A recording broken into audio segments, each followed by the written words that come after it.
We are back here on Girl Talk. We are here today with Susan Stott-Smith. Yep. How about that? Captured Moments Photography. Yep. We've had a ball talking during the break about what we're going to chat about today, and that is family photographs. Correct. You make such a good point.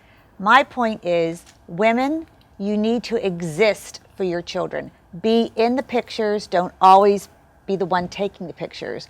In the future, you're going to have all these pictures of the kids and dad. Where's mommy? You need to be in the pictures. You need to exist for your future generation. We were laughing with you with your 5 kids. Yeah. Any pictures of you in there? I don't have any. Well, women are the historians of the family. So they're the ones that are taking the pictures. They're saying, oh, let's have a dinner party. Oh, I'm going to get up and take a picture because they think of it. Men don't care. They're noticing the moment. I'm like, right. what? Did you take a picture? No, I'm right here. Why? Exactly. So That's Let me true. ask you a question about captured moments photography specifically, and that is, we get a lot of candid pictures, and it's great. I've got 8 grandkids, and I love seeing the cute candids.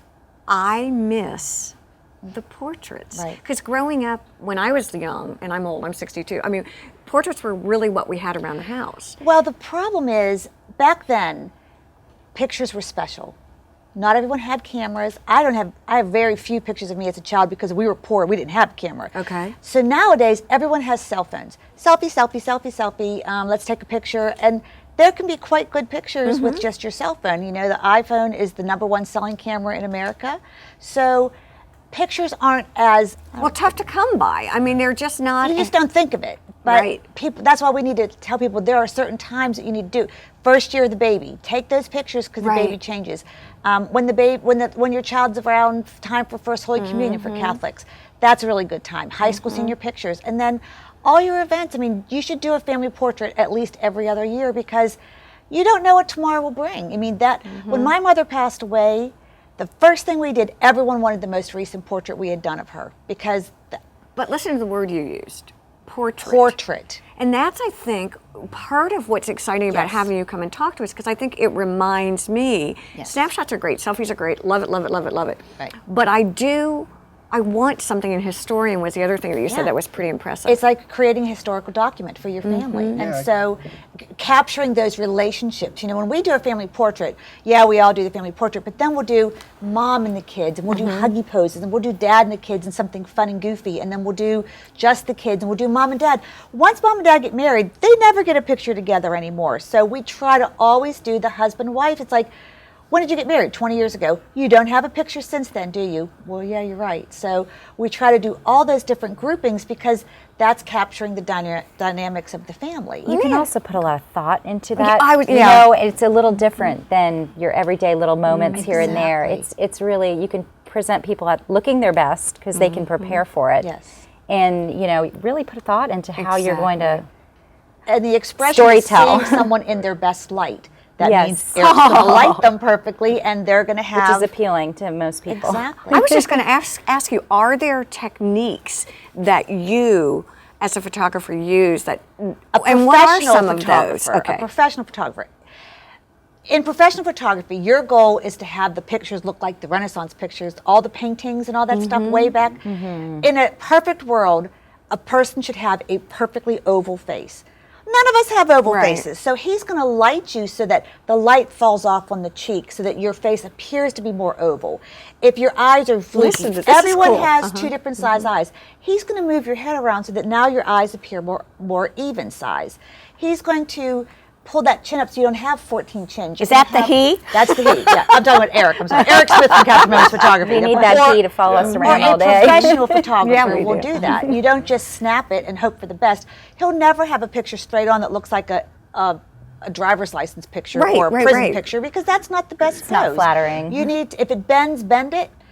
Tip the shoulders. You tip it one way for a feminine pose. You tip it the other way for a masculine pose. I heard that taking a portrait where the person's not smiling, not showing teeth, is a way to make a person more ageless. It could be because when you smile, I mean, we don't see each other. We don't see ourselves in the pictures. Right. Look like Steve. You get the crinkles here and you get the crinkles here. But, you know, who wants to see a somber person? I mean, you can look pleasant, but smiling really pulls out your personality. And the thing is to see the twinkle in the eye. That's what we really try to pull out, is for you to have that expression in the eyes. Are there trends that happen decade after decade, and you can kind of look, you as a professional can look and say, oh, this was, professionally done in the 60s or 80s. Absolutely. Lighting styles and even the kind of film and the finish of the picture. It might be a little bit flatter. It might be more poppy. The picture might pop a little bit more. So there's and definitely black and white sometimes peak. And my senior pictures were in black and white.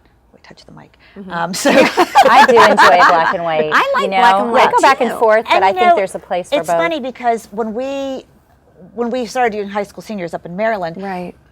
The younger kids love the black and white. The parents don't want it because that was what their senior pictures were. They want the color pictures, but for the kids, it was new to them, so they wanted the black and white.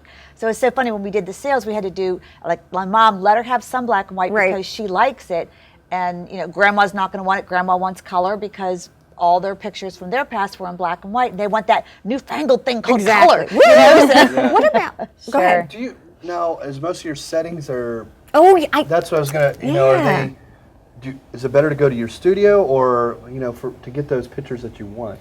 We have the best of both worlds because we have a full portrait studio with backgrounds and lighting and props and all kinds of stuff. We're like the only one in Beaufort that has a big ready-made studio.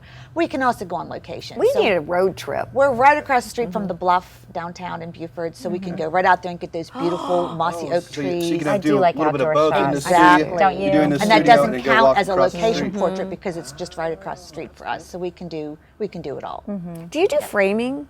We do not. Okay, so we used to, but it's so expensive to have the frames shipped to you that now we do canvas wraps. That don't have to be hung. And those are so popular. Very popular. I love that. And we found a local source that we can do them very affordably. Through our lab, it was way expensive, but we offer them at a really great rate here, and you don't have to frame it. Next time you come, will you bring just some samples of things? I think that would be really fun to see. It's nice, too, because the frame can sometimes be distracting. Sometimes and with the canvas wrap, you're really just... I love But that. if you got it from me, I would have helped you pick the frame, and I would not get a distracting frame. I would have a frame that would be good for you. So. I love it. Well, you three continue to talk, but we've got to go. Thank you. So we'll see you all next time here on Girl Talk. Have a great week.